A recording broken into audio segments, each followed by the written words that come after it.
আল্লাহ রাসূল বললেন, শোনো, মহিলাদের জন্য জান্নাতের সব দরজা খোলা চারটা কারণে। এক, 5 ওয়াক্ত সালাত। 2, রমজান মাসের রোজা। 3, স্বামীকে মেনে চলতে হবে, তিতা লাগলেও মিঠা লাগলেও। আব্দুর রাহিম, থামেন। আপনি যখন আমাদের ব্যাপারে কথা বলেন তখন আমাদেরকে একবারে ধুইয়ে দেন। হ্যাঁ, সেইটা হতে পারে। আপনি তো জানেন না আমার স্বামীর কথা। ওর মুখখানি এত খারাপ যে ওর মুখের দিকে আমি তাকাতে পারি না। এটা হতে পারে। আপনার মুখ খারাপ কেন? আপনার মুখ কেন খারাপ? আপনি পুরুষ মানুষ, মুখখানি এত খারাপ কেন? মুখে অত অশ্লীল কথা বলেন কেন?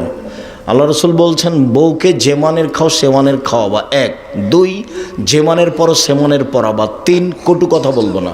কটু কথা বলা নিষেধ। গালি দাও কেন? শ্বশুর বাড়ি যাওয়া বন্ধ করেছো কেন? বোকা ছেলে, শ্বশুর বাড়ি যাওয়া বন্ধ করেছো কেন? ঢং দেখাচ্ছ? তোমাকে শ্বশুর কি দিতে চেয়েছিল, দেয়নি, সে কথা তুমি রাগ করে বসে আছো।